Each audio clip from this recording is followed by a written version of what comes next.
pod where it's the Democrats in the Biden administration had access to this, right? And if Trump was in it, this is like a piece of logic. If Trump was in it or connected, they would have used it against him. Like they used everything against him. They went after him for money. They went after him for... So what's up, y'all? Welcome back to the channel. So in this clip, Andrew Schulz is going to talk more about, you know, what's going on with this situation, how MAGA has failed their constituents, basically their base.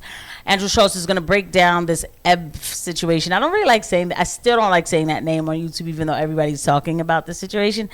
But Andrew Schulz is really going to get into it and talk about it and break down what's really going on and what was really happening, at least in his mind. Without further ado, let's get into the conversation. Or, I mean, like the complete power of the justice system and any other system they had at their disposal, they used against Trump. Unless your guys are also implicated. I didn't consider that. I thought that Trump was clean from it. I'm glad that Akaash Singh came and said the obvious, right? I think everybody was thinking that, but Andrew Schulz. Shout out to Akaash Singh for going against his boss. Because he had rallied against it so hard, he ran on it. All the people that he's hiring are people that are going after it and essentially promoting themselves on it, right? But there is a version where it's like, what is it? It's like a mutual assured destruction. Yeah. So it is nukes on everybody.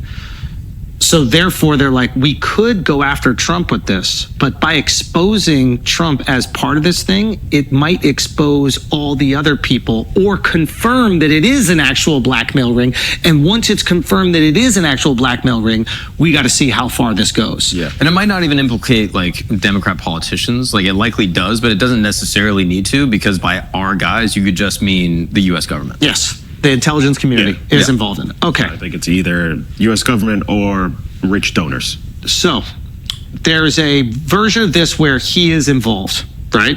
That's not completely clean just yet. He is involved. To what extent, we do not know. But it's not like the most absurd thing, right? Like the guy was partying with Epstein. I think, yeah. Right? So his name was in the black book. I think Trump's fucked a hooker or two in his life. That wouldn't be like the most shocking thing to ever hear, right? Yeah. Now, is he asking for ID every single time? I don't know. And that's part of that's probably the name of the game, right? It's like you get the girls that are 16 or whatever to go, and then the guys aren't asking questions, you fuck them, and now you got it all on video. Yeah. Also, just one note on the Acosta thing. So it says, when questions resurfaced in 2019 about why Epstein received such a light sentence, Acosta allegedly told Trump's transition team the following: I was told Epstein belonged to intelligence and to leave it alone. All right, they said this already, so I don't know. But I want to get to the part, here we go with the, he's not doing what he campaigned on. Because right-wingers are pissed about this, and I will show you on Twitter how they are pissed about this. But guys, please don't forget to hit the like and subscribe button and the notification bell. Thank you to every eye that lands on these videos. Trump, everything he campaigned on, I believe he wanted to do. And now he's doing the exact opposite thing of every single fucking thing. I don't know what he's done. Yeah, exactly to your point. If you tell me, it's easier for me to believe you wanted to do all these things if any of them were happening in the way that you said they were. To that point, like there'll be people that they'll DM me and be like, you see what your boy's doing? You voted for this. I'm like, I voted for none of this.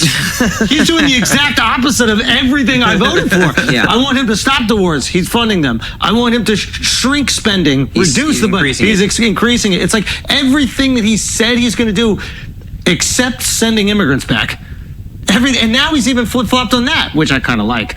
But he's like, oh, well, we kind of need the people working in restaurants, and we need our farmers. It's like everything that he said that he was going to do that he campaigned Well, he said really to hard us, on. which was important, and I thought it was good you pressed him on it, well, you got to start with the criminals in terms of deporting. I don't even know if the criminals are getting sent back. I know there's a lot of people with green cards getting sent back. There's people who aren't criminals getting sent back. I don't know if you're sending back the criminals first. You're definitely not doing it first. I don't know if you're sending them back at all. So nothing has happened. And you were... For Akaash to say that, that's huge, because Akaash is talking about people who might have had a problem with a foreign country and then they did get, like possibly deported and things like that. The MAGA base is complaining about deportations not happening as fast as they wanted it to be.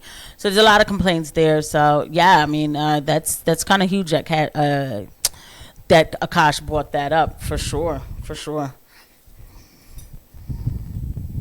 More optimistic than I was because I judge him by his first four, and it was Mr. Drain the Swamp, Mr. Build the Wall, Mr. Like, he didn't do a lot of the stuff he promised in the first four, so why would anything? I already expect politicians to not do most of the shit they say. Mm-hmm. And now, and I don't want to be like too cynical, but like now I'm getting to the point where it's like, can they do anything? I think the reason why, and I don't know if this is necessarily intelligent, but I think the reason why Mamdani is exciting to people is the same reason why Trump was exciting to people. When you are so fed up with the status quo, 1000%. When you feel like the status quo will do nothing and change nothing, you have way more of a longer leash for the outsiders' ideas than you do the status quo's ideas. Yeah. Whatever Cuomo says, I don't even know if I believe it because he's status quo. Mm-hmm. Yeah. So I'm like, it's just going to be the same old fucking bullshit. Mamdani comes in with these wild ideas that he cannot do. Like most of them, he literally just physically cannot do them. But people are so, I'm putting this under quotes, desperate for something else. They're like, maybe he'll pull it off. Mm-hmm. And I think that was the idea with Trump. It was like, maybe he will stop these wars. No. Maybe we will see what's up with this Epstein shit. No. And I'll take this a step further with what we talked about. We talked about on Patreon with Mamdani. I like that he might even endeavor to do these things. Yeah. That was the term we kept using. I don't even see Trump endeavoring to do any of the things that he said he was going to do. Seems like he's just as much. The big problem with Kamala, I didn't vote for Trump, but I didn't look at Kamala like she was exciting because it was the same exact thing. Trump is Kamala. I don't know if this country is any different depending on who gets elected. I think that he did try. That is, and again, I might look at this through like, was it rose-colored glasses? But like, I think he did try. Like, I think with the wars, he literally did try. I think earnestly he's talking to Putin, thinking he can make it happen. But I also think his hubris got the best of him. Like, I think he's going, I'm just going to go over there and tell him that we're going to do no more wars. And then he realized, oh shit, Putin really wants to reunite the Soviet Union. Like, that's the thing. Like, Trump doesn't. This is it's so frustrating listening to the. Just keep it to like, talking about girls and like, wrestling or something, because like that's not true. The man specifically said, I don't want to, reconnect the Soviet Union. He knows what that was about. He said he doesn't want to do it. Anyway, that's his business if he did want to. What does that have to do with my tax dollars? We just sent more money to Ukraine, and that's the thing. See, the thing is like these are the type of excuses that are made.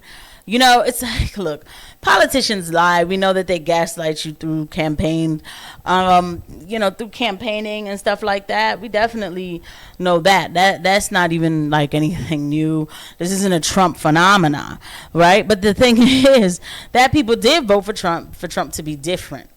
And that's the problem. Like, I think that, like, because I know me, I was like, oh, he's not like everybody else, and and all of that. So it's like, no, this one's not a politician. It's like, it feels weird. A lot of this stuff that's happening, people feel weird about it. They're like, this looks like decisions that Obama would make, almost. I mean, the cover up itself really is breaking of the fourth wall or something, whatever they say. Like, it is shattering people's dreams when it comes to his MAGA base, and this is something to really pay attention to.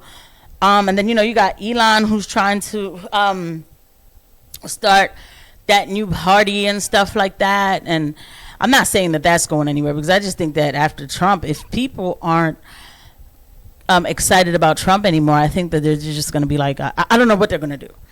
I don't know. Maybe JD Vance steps in and saves the ship. Though I'm not. That's a different story for another day.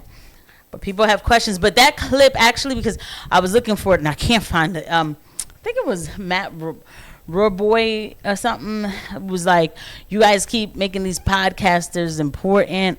Talking about Andrew Schulz, because he was basically saying that Trump isn't.